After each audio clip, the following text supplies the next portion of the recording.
What is good, and welcome into the Warzone Sports Network. I'm your host, Tony Tucker. And I just got to say that today I had to have a very serious conversation with my kids. And I explained to them that if you ever meet another kid and his last name is Donald, please, whatever you do, don't say my dad can beat up your dad. Dang!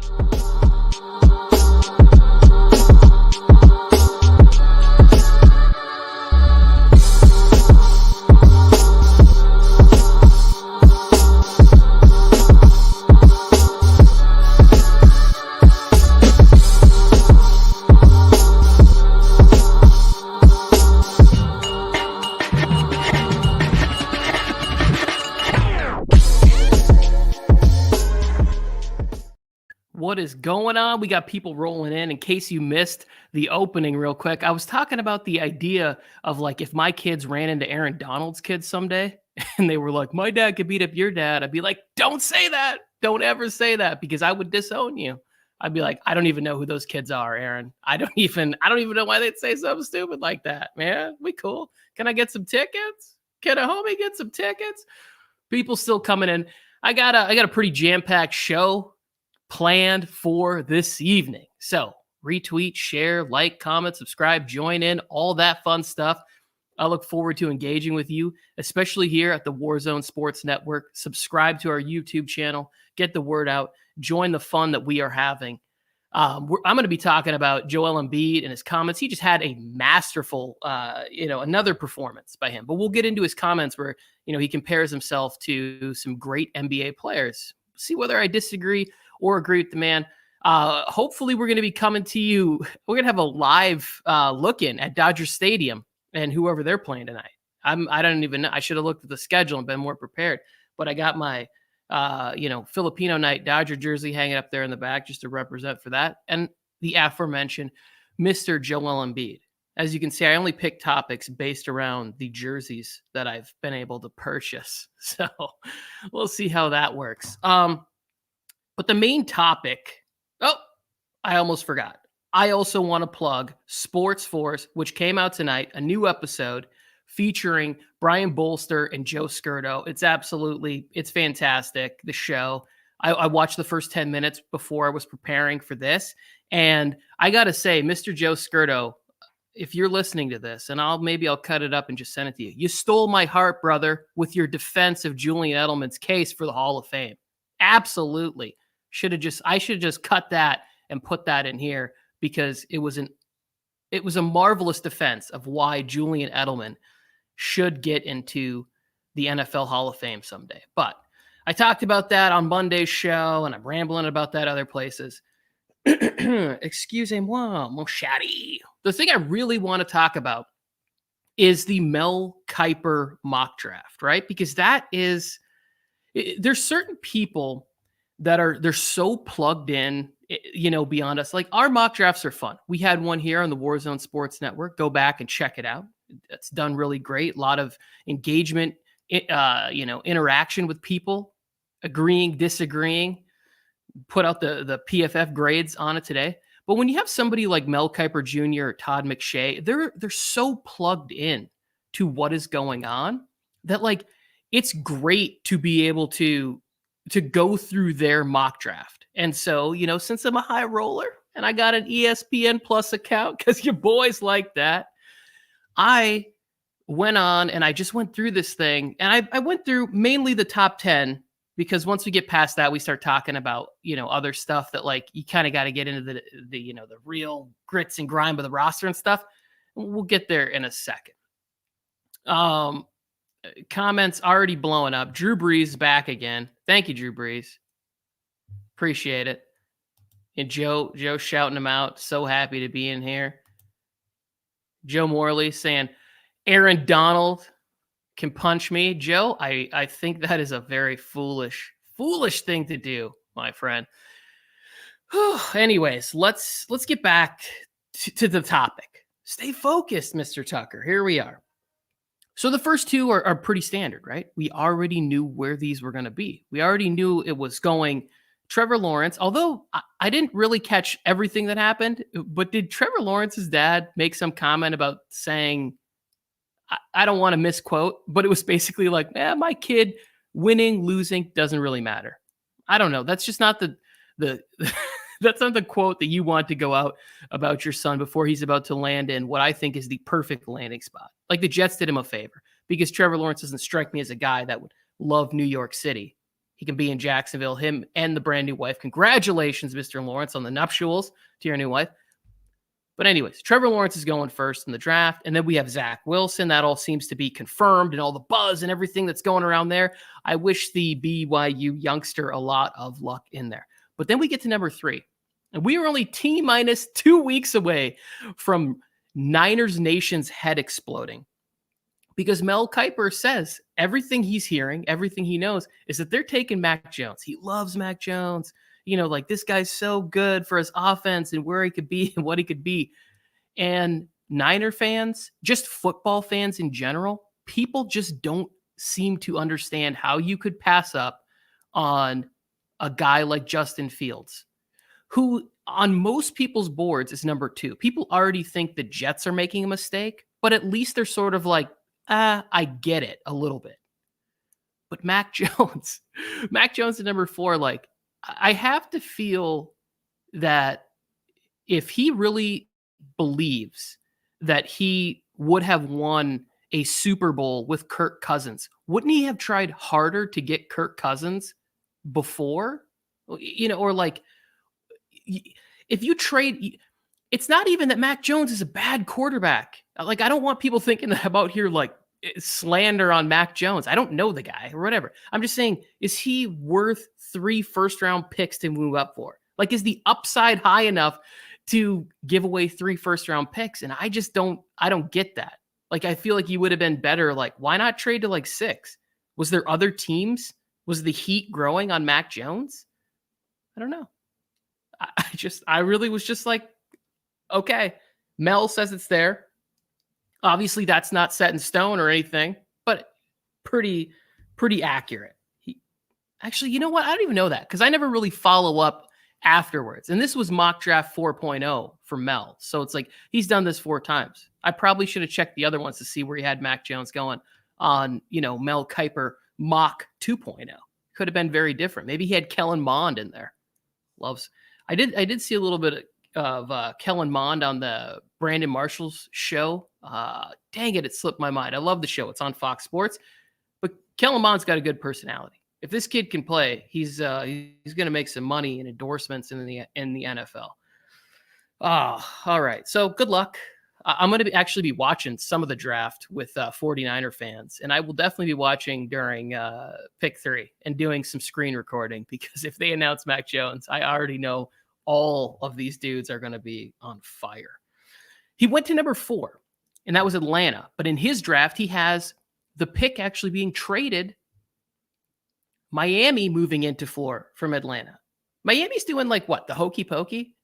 Like we'll have the 3rd pick now, then we'll trade to the 12, but we'll move to the 6 on draft day. We'll move to 4th.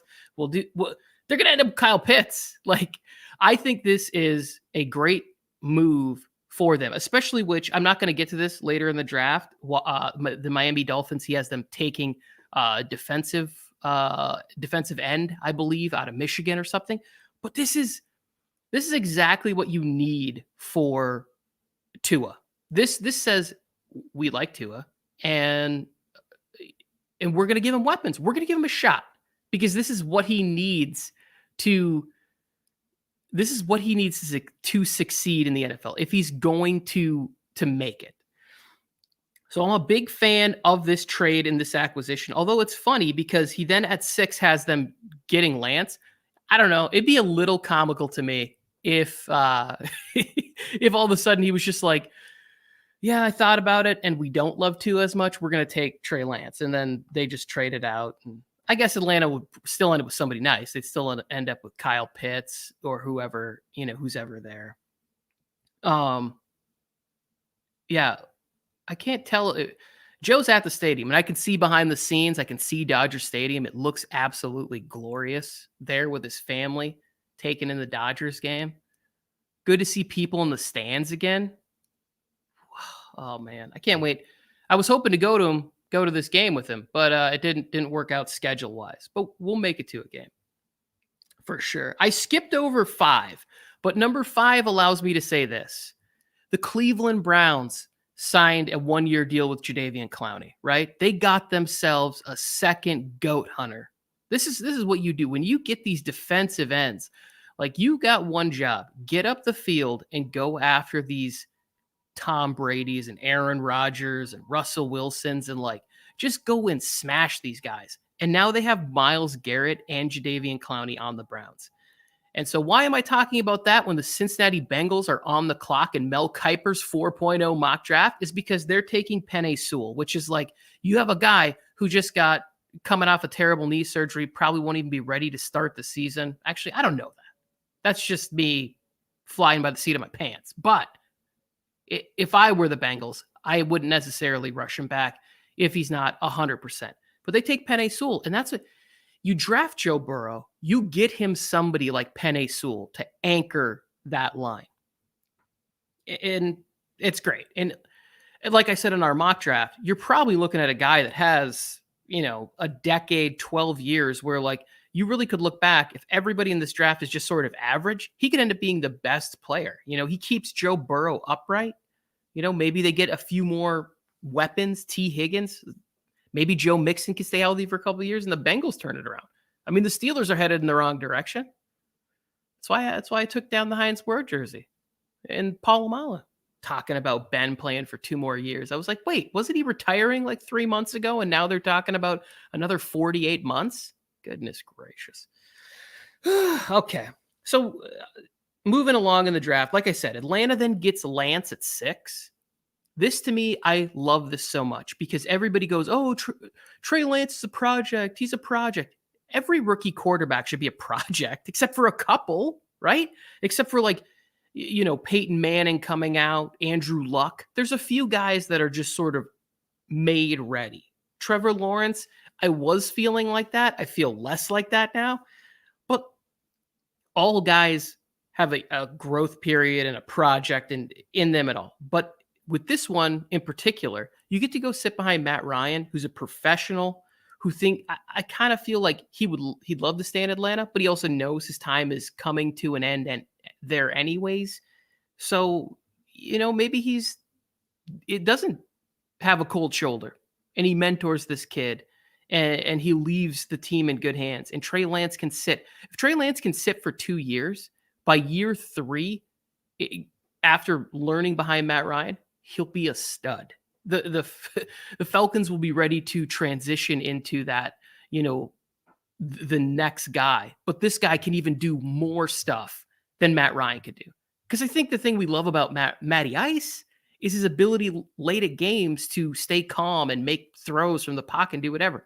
But if you could have Trey Lance in year 3 and no wear and tear on the body, oh, look out, Falcons. Be nice. Oh, Jamar Chase goes to the Lions. I'm sorry, young man, but that's just where everybody has you going. And he seems to be a stud, and I probably have a tremendous career. At least he gets a good veteran quarterback, So Jamar Chase goes to 7.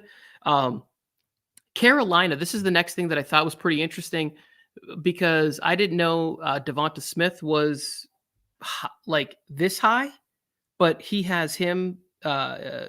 Mel has Carolina taking Devonta Smith. There's been lots of conversation about his weight and weight gain and stuff like that. And I'm not here to body shame. I'm, currently starving myself to try to get back to pre-COVID form right now because I spent the last year eating, double doubles with my kids on the sofa and hanging out, doing nothing. But we got a pool in the backyard. It's going to be bikini season soon, and I got to work on my thigh gap. I got to look good. If we got people over, I got to look good in my pool in the backyard. I don't want, I'm self-conscious like that. All right. Devonta Smith at 8. I personally would go with the other kid. I like Waddle better, but yeah, what do I know? I'm just here. I also want to take this time to issue an apology to 7 from our draft where I made fun of him. right? I made fun of him for drafting Parsons. I was like, what are you doing, man? Don't take a linebacker right here. Like, they don't need it, but that's where he has him.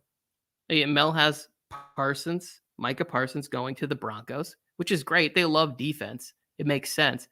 But in this draft, this also means they're out of the quarterback sweepstakes. So what does this mean? That we're going to see Teddy Two Gloves end up there? Maybe, I don't know, Washington gets in on some quarterback sweepstakes and then they move off of Ryan Fitzpatrick. But I hope he gets to keep the helmet, even though he didn't play in it, so he could continue that super sweet. That would never happen. But I don't know. I don't know about that one. Micah Parsons, wish him luck. Lots of great linebackers going all the way back to the Orange Crush days with Tommy Jackson. And then this is the last one that I'm going to spend a little bit of time with, because you have Justin Fields. You have Justin Fields going at 10 via a trade from the Dallas Cowboys to the New England Patriots. That New England wouldn't have to give up much, and they get to move into 10 and take Justin Fields. To me, would be the steal of the draft. Absolutely love it. He gets to learn behind Cam Newton. Hopefully a full season, a full successful season for Cam. I want to see Cam go out like a champ. I'm a Cam Newton fan. Just run into the playoffs like this until he gets stomped by the Cleveland Browns, who are just ridiculously loaded. I might talk about that on Friday's show, because Bolster brought up a good question to me about the best roster in the NFL. And I was thinking about it a lot before the show, but I didn't have enough time to fully formulate thoughts. But if Justin Fields can end up there with Josh McDaniels in a system that is completely functional, that's the thing with a lot of rookie quarterbacks. They end up in dysfunctional situations. And then you're like, oh, why doesn't it work out or whatever? It's like, there's no foundation for him. Plenty of foundation in New England. He doesn't have to carry the mantle of being the heir apparent to Tom Brady, because they've already had this gap year, with the flirted with the idea of Stidham, but then cooler heads prevailed and they brought in Cam Newton. And say what you want about Cam, but 7-9 on a COVID shortened season, and they were in a lot of those football games. Patriots are going to be good at football this year. And I love this landing spot for Justin Fields to have a year to learn. Maybe 8 games if Cam can't stay healthy. Maybe the shoulder, the foot, whatever. They could run a similar style offense, just transition out from Cam to Justin Fields. And then all of a sudden, I wouldn't be shocked if Fields can do a little bit more in the offense, because he's younger, more mobile. He can recover faster from the beating that the NFL takes, that they dish out. Well, we're talking about going to a 17-game season. As a fan, I love it. Most ridiculous thing that I've ever heard, to ask these guys, hey, do you guys want to get into car accidents for one more week? How would you like that? If it's not bad enough. All right, I'm going to take this opportunity to pause from this. I'm going to go to Joe, because it looks like, I thought that was fireworks in the background. Joseph Morley, I hope you are ready. It doesn't really matter if you are or if you aren't, because I'm going to you, Joe. Here we go. Number 10, Justin Turner. There it is. Live. Dodger Stadium. At first base. In there. I wonder how this works. Announcing him. Joe, can you even hear me? Joseph. Probably can't. You should have some headphones on. 2020 World Series champions right here. I'm right here at Dodger Stadium. I'm not sure how much I can hear you, but there's your boy, Zach McKinstry.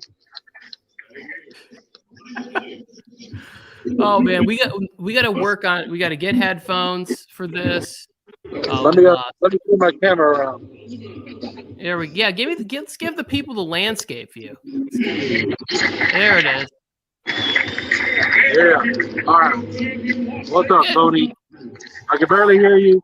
I don't know if it's good camera work, but I'm here waiting for Mike on the mic, and he hasn't showed up yet. Game's about the first pitch is about. He's from LA. Then LA people like to be late. Yeah, we do, because we're fancy like that, Joe. We're fancy. We got to be fashionably late. Who's pitching tonight? Ooh, what a view, though, right? Look at that. Inside Dodger Stadium. I can't wait to go back out. into public, be around human beings again? It's it's nice. They only allow what 15,000 in here, and I've been in here with a rocking stadium of 55,000 loud people, and it's nice to actually walk around and like got some elbow room because I'm a big guy, so I'm like, oh, move out of my way. Yeah, I caught you in the chat talking smack to Aaron Donald. We're gonna set that up, as soon as he gets released. This is how they quarantine off the seats right there. Oh wow, Sit there. that's some real defense. That's science right there. Twine. Well, I don't know how long it is, but hold on. Let me flip it back around.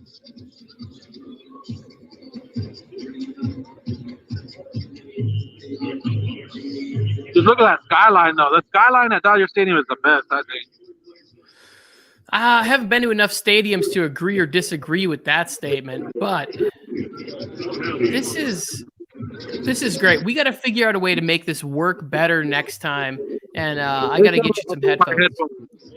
Yes, Joe, I'm gonna check back in with you when Mike gets there, if I'm still on the air. Have a good one. All right,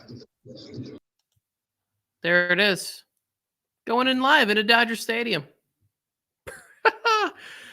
Really, like, how great would it be to just be out watching a game, having a beer, eating an overpriced hot dog, right? Maybe some of those nachos that you feel guilty about eating, that disgusting gelatinous yellow cheese where it's like, this can't be good. Like the kind of stuff that looks like it needs to be scraped off your insides, your colon, whatever it is. Oh, okay. All right. So back to Mel Kiper and the draft. And I'm going to wrap it up with this because I think that I like the Chargers at 13 getting Rashawn Slater. I like the Cowboys at 15 getting J.C. Horn. They need that. Arizona getting a cornerback back-to-back there, getting the kid Farley. And in Mel's mock draft, the Raiders replacing another offensive lineman that they let go, getting Vera Tucker.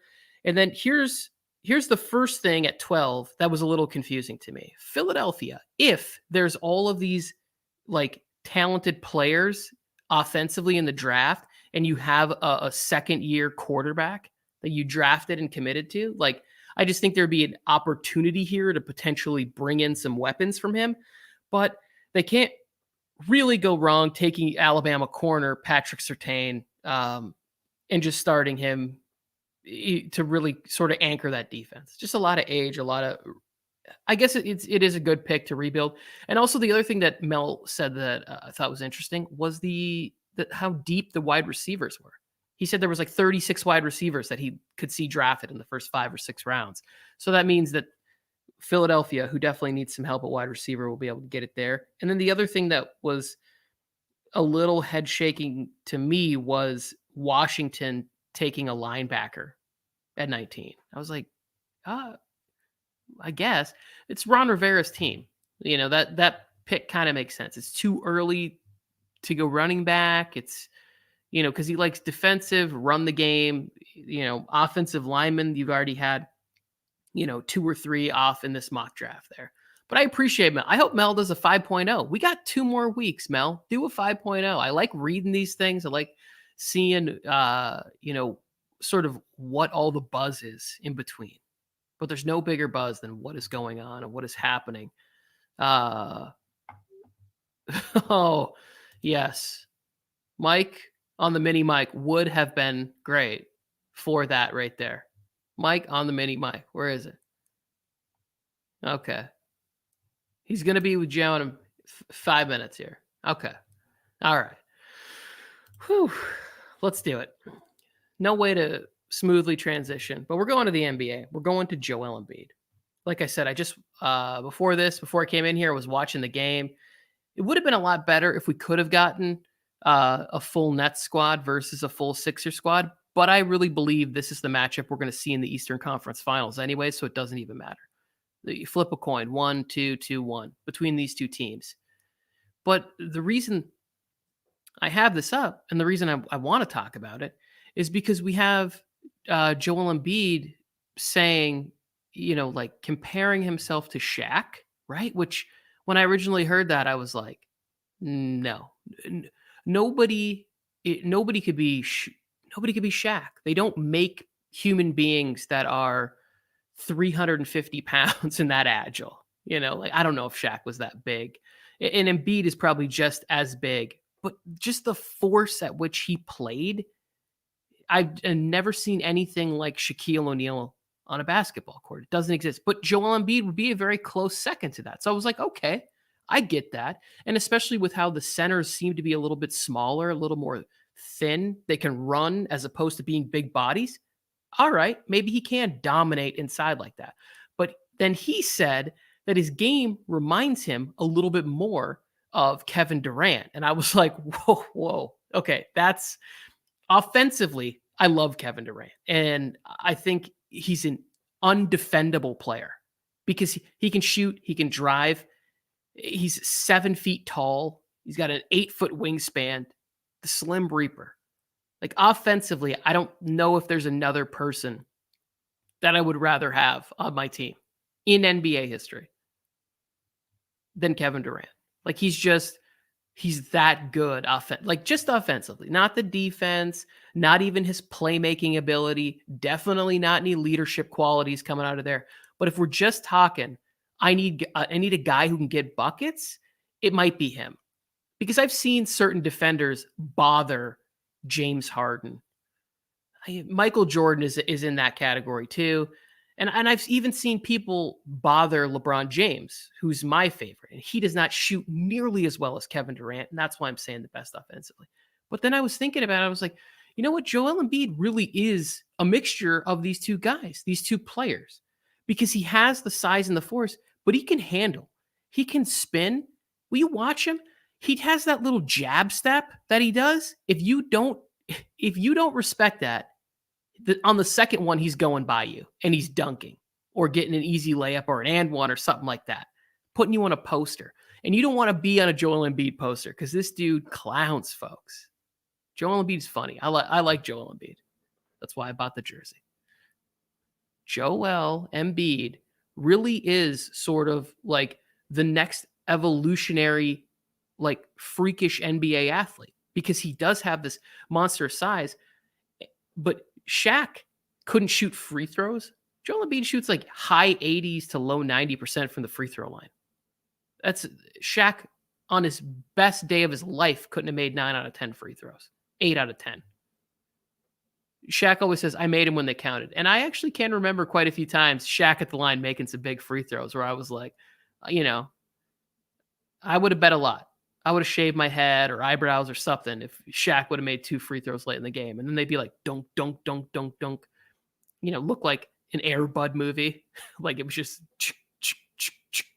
whoosh.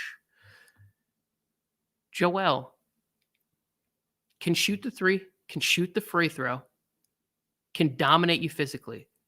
He's got to stay healthy.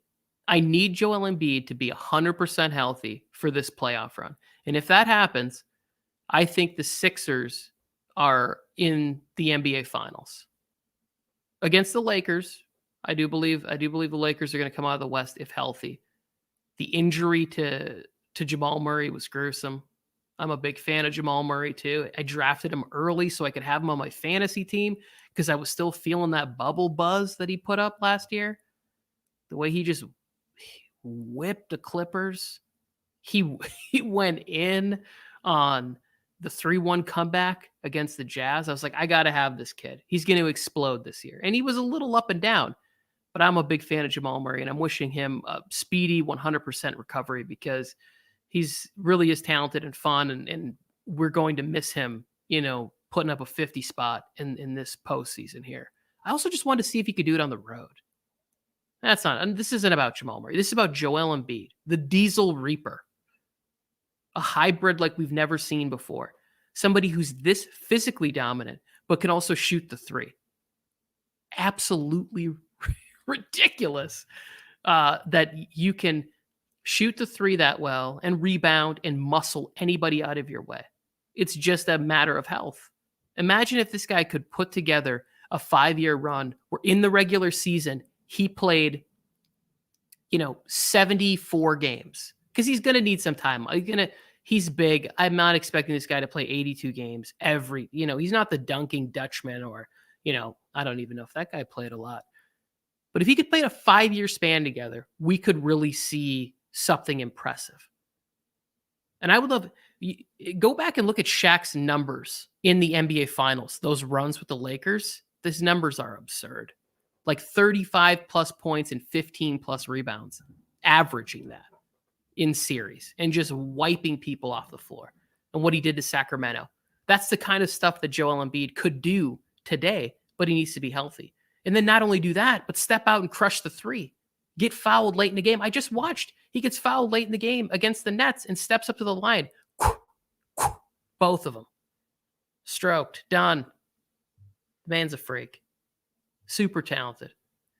Just stay healthy. Let's have this playoff run going crazy. Speaking of playoffs, let's move over to Mark Cuban, who comes out like bashing the play-in tournament. And then I hear somewhere else, it's like, bro, you voted for it.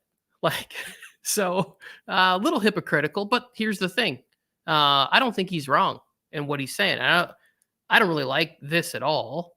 The idea of like, hey, I know that you guys technically in the West have already been in a fight all season long to get into the spot, but why don't we throw you guys into a game 7 right here at the end of the season just to give you one more test before you go up against the 1-seeded, Lakers or the 2-seeded.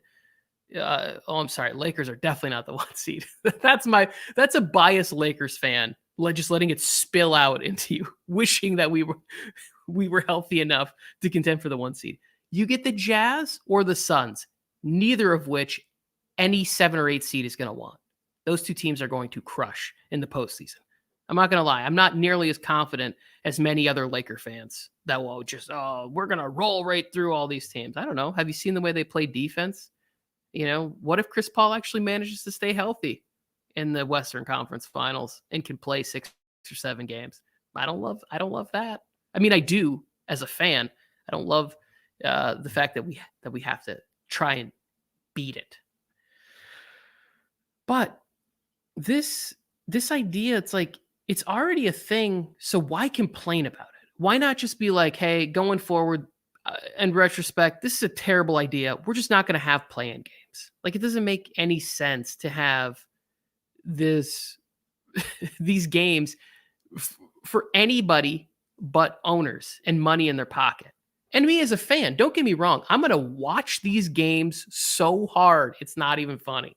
They're going to be intensely entertaining to sit there and watch a forced game 7, especially if the 7 or 8 seed loses the first game, and now all of a sudden it's truly a game 7 for both teams at that point if they lose the first one.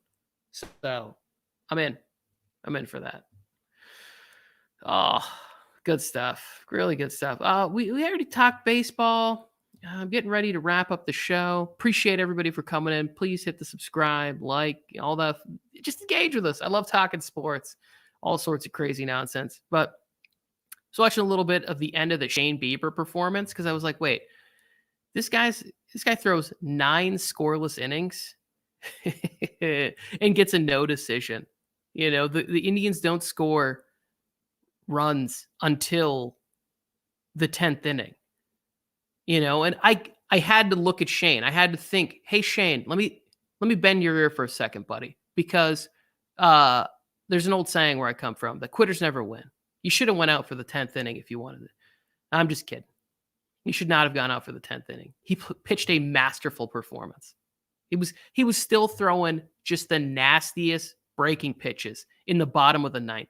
And he comes off the mound, and I bet if you could slow it down, he's screaming at his offense. Get me some runs.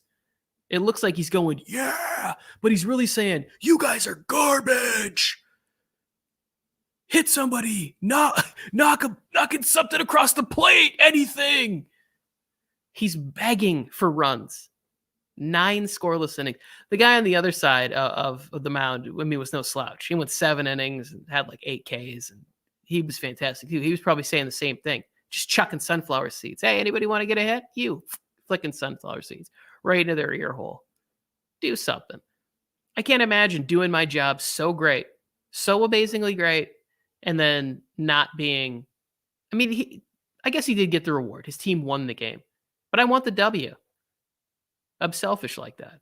If I'm on the mound for 9 innings, presumably 3 hours, and then people don't even get to know in the box score other than, because it's win, loss, save in there.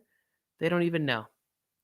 But they probably know because this kid's electric. 25 years old, too.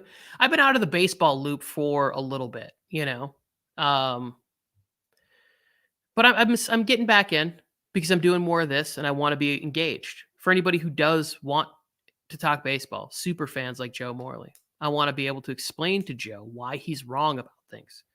Although we are both Dodger fans. And it's that, you know what? This little secret, since I know Joe's at the game and he's not watching this, it's not that hard to explain to Joe why he's wrong, especially when he picks Patrick Surtain at 4. The PPF gives him an F+. They sent him to summer school. I'm just kidding, Joe. Love you, bud. I hope you're enjoying the game with the family and Mike, everybody. It is, I don't know. We're going to wrap the show up here. I'll be back Friday with more topics, whatever's going on. There's always something more breaking. Maybe we'll have more information on the Aaron Donald thing. Like, is anybody else curious about what could have possibly been said? Like, how was Aaron Donald provoked in that situation? It's always that thing where you think, like, you're like, oh yeah, he thinks he's bad. He thinks he's this, whatever. It doesn't matter how big you are. People always try you some way. They're always trying to get something out of you, especially when you're a professional athlete and a football player and somebody who's a tough guy like Aaron Donald. There's a great tweet from Ryan Clark talking about the 5 guys in the NFL that he wouldn't fight. And he describes Aaron Donald in 5 different ways. It's very funny. I retweeted it. Look at it. It's good stuff. But I want to know, because if this guy did provoke him, he's now pressing charges saying that he assaulted me. It's only assault after you get whooped. It was supposed to be a fight and you got beat down. But since Aaron Donald signed like $100 million contract, now it's assault. And I need to be paid. I need some money in my bank account for that. So I don't know. I am curious. What did he say? What did he say to Aaron Donald that would make him do this? Was Aaron just having a bad night? Did he step in on his senorita and be like, step back, you're dancing kind of close? Next, too close? What do you young kids know about that? That's a good one. That's a classic right there. All the people from my generation listening to this, they're like, step back, he's dancing kind of close. Just feeling it right now. They're going to put that on because, well, first of all, they want to hear a good version of it being sung, which is not by me. But you go back. Next, too close. What's really great about that, I didn't know what that song meant when it first came out and it was bumping on MTV and I was singing it in the living room with my friends. And my friend's mom came around. She's like, what are you guys listening to? I'm like, oh, I love this song. And I'm just grooving. Bum, bum, bum, bum, bum, bum, bum. And I'm grooving. And she's like, do you know what they're talking about? And I was like, no, I don't. Too close. It's about a guy dancing with a girl. He gets aroused and he's, she feels a little poke coming through on you. I had no idea. I was like 14 years old. I wasn't really listening to it. I was feeling the groove. But as we did it, I was like, I don't really get embarrassed. So I didn't feel that moment with Mary, who was a wonderful woman, used to feed me all the time. God rest her soul, beautiful woman. I didn't know. But now you know. Next, too close. Listen to it. This is supposed to be a sports show. Joe and Mike are definitely going to fire me after this. They're like, hey, we didn't bring you in and pay you all that money for you to sit there and sing 90s R&B songs. I was really just killing time to see if Mike would make it to the Dodgers game and get there so I could have, little live stream moment with the two of them, which would be terrible audio. But, maybe we do something else. I know Joe's going back to another Dodgers game soon. Anyways, make sure you subscribe to Warzone Sports Network on YouTube. Really help us out. Hit that little notification bell. Share it with a friend. on Twitter. I'm trying to get more people engaged on Twitter, Instagram. I made my first TikTok video. Oh, that felt weird and embarrassing to be on TikTok, but I did it, and I'm gonna do it again. I'm gonna do more of them. Just engage with us. We love you. We appreciate your time. Yeah, until Friday when I'm back. But we got other great shows. Tune in, stick around. See y'all Friday. Peace.